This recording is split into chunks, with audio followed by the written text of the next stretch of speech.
Right, more on the broadcasting of BBC Three on television, which came to an end in the early hours of this morning. The final programme to be transmitted was one of the station's biggest hits, Gavin and Stacey. Well, the channel's output is going online only from now on. Earlier, the controller of BBC, Damien Kavanagh, spoke to the Victoria Derbyshire programme, and he said the success of the channel would be measured across a range of platforms.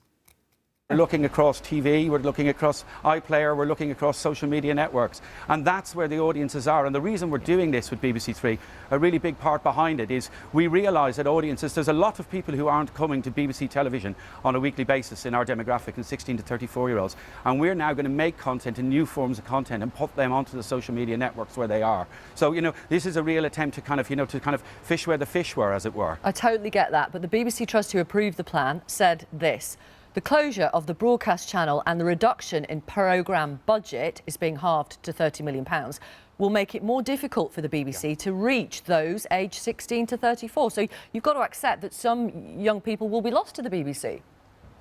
But listen, viewing behaviour of young people is changing massively. We were already losing audiences to young people by remaining on television and losing audiences at ever-increasing rates. What we're trying to do with BBC Three, and the plan behind BBC Three and the rationale behind it, is to try and produce content in different ways and put them in different places to reach those audiences. There's a real danger, I think, for an organisation like the BBC to stay standing still. We're an organisation that has to. We've always been pioneering. When BBC Online launched in the first place, people were saying, why are you taking money away from TV and radio, the things that we do traditionally, and putting it into something that's new and nobody knows how it's going to go? And I think that's what we're doing with BBC Three. Imagine BBC today without an online provision for its audiences. It's unimaginable, and I think that's exactly what we're trying to do. Yes, we might drop off in the early days, but I'm confident. I've got a brilliant team behind me. I've got absolutely brilliant programme makers producing brilliant content, and I totally believe that content will out. The world is changing and we can't stand still, and that's kind of, as far as I'm concerned, that's the end of it.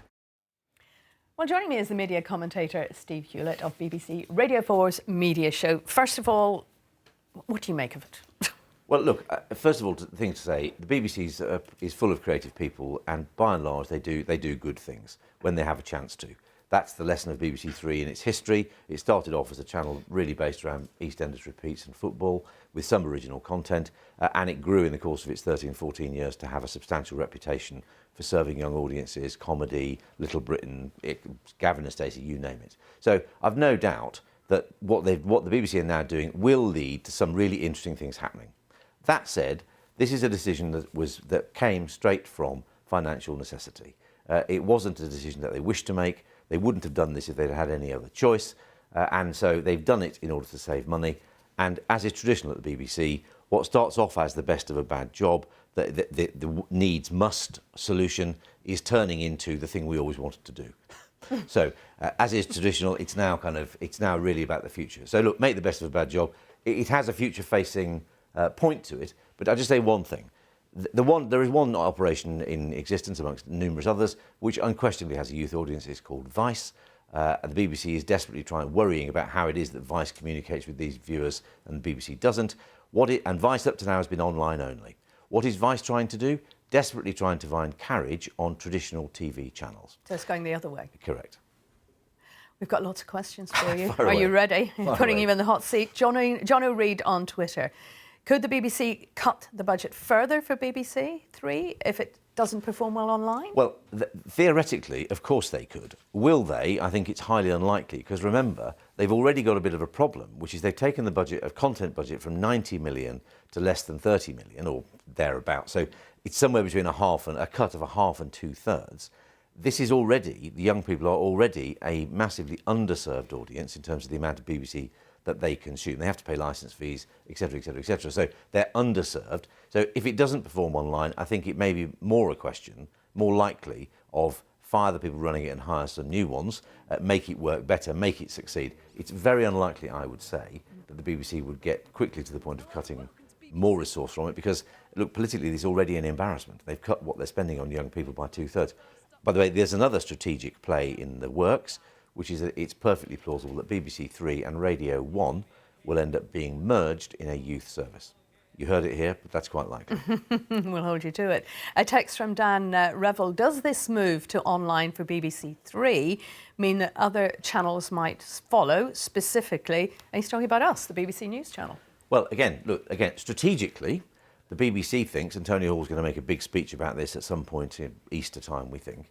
Strategically, they think that the future is not channels, it's content, and that the mechanism of delivery is perhaps less important. They look towards a future where more people get their media and get their TV online than via broadcast sources. But here's the thing, as we speak, something like 97% of the consumption of all BBC television is off air, i.e. it's off broadcast. Only 3% is Sky Plus, V Plus and iPlayer, etc., etc. So the consumer behaviour is changing, but probably nowhere near as fast as the strategists in their conference rooms in W1A with their whiteboards might imagine. So will other things go online only? In time, quite possibly. It's possible in 30 years' time the whole of the BBC will be online, that broadcasting will be a thing of the past. In the foreseeable future, most unlikely, unless they're forced by cost cutting to move things online that they would rather not. OK, so Haider Pawani on Twitter says, oh, it's a technical question. I hope you can do this one. Do we need to retune our free view on television now that BBC Three's come to an end? No, you don't. No, you don't. But although the question of what those video streams, HD, high definition and standard definition will be used for, that's not clear yet. The BBC have got to go back to the BBC Trust with a proposal and they've got to agree to it. I mean, we already know that CBeebies, or CBBC, whichever one it is, that's on the BBC Three stream during the day, is going to be extended till 9 o'clock at night. What they do with the rest of the space is up to the BBC to decide. Of course, it's always possible, be a bit of a first, is the BBC could sell it off. But once you've sold it, of course, you can't really get it back. Oh, people bidding now, won't you? Just on that point, you mentioned CBBC, so I'm going to drop down to what is actually the last question on my list here. Save BBC Three on Twitter is tweeting, if online is the future, why did the BBC want to launch a BBC 1+1 and extend the hours of CBBC? There is a very good question. The BBC 1+1 is a reflection of how most people still consume most TV. As I say, 97% of the consumption of BBC TV is off-air. ITV and Channel 4 have both launched +1s, and they've discovered that it gives them a significant uprating in ratings. Now, it's not just a ratings game. That's telling you there is significant consumer demand, even in the world of the iPlayer, even in the world of on-demand when you want it. There is still significant consumer demand in many households for a +1 channel.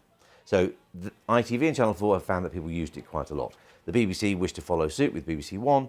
In the end, the Trust told them they couldn't do that. But it shows you the kind of dilemma or the dichotomy. On one hand, invest more in traditional TV services. And by the way, 30 million of what they've saved from BBC Three, which was being spent on young people's programmes, is going to BBC One drama, which, with all due respect, and some of it is absolutely fantastic, is older, is the sort of stuff that you and I like. It's older people's programmes. So this is savings that's not going to cut or overspend or whatever. They're just moving it somewhere else. There is a small saving involved in the BBC Three thing if you discount. Look, on the face of it, it's quite a big saving, but quite a lot of it's already been reallocated. But the critical point is that the man speak with forked tongue. On one hand, we reinforce investment in traditional TV services. On the other, we say we don't need a traditional TV service because this audience has already gone online. To which the answer is sort of up to a point, Lord Copper. Yes, young people are going online faster than older people. Yes, they're consuming more TV that way. But the organisation and the profile that a TV channel brings is something that is very, very hard to replicate online. And as I say, Vice, which is unquestionably meeting the needs and gathering the interest of young people, is now trying to move from online only to online plus TV channels. Maybe there's a lesson there. Final question, and it, of course, is the TV licence. This is from an anonymous texter. I only watch BBC Three. Now, if it's on iPlayer, does that mean I can cancel my TV licence? I only ever watch catch-up. The formal position is, if you only ever watch catch-up, in other words, you never watch TV as broadcast, by the way, not just the BBC, if you watch any TV as broadcast, ITV, Sky, whatever, you need a licence. So if you ever watch BBC News, ever, in the course of a year, technically speaking, you need a licence. If, however, it is true that you never watch TV as broadcast and only ever watch on demand, including BBC Three, then yes, technically, you do not need a licence. Technically. As things stand. Governments are reviewing it, might all change. BBC hopes it will. They want to close the so-called iPlayer loophole, which is what that's called. But yes, technically, if you only watch on demand, technically, as things stand, you do not need a licence. OK, Steve, thanks very much for coming in. You're welcome. Thank you.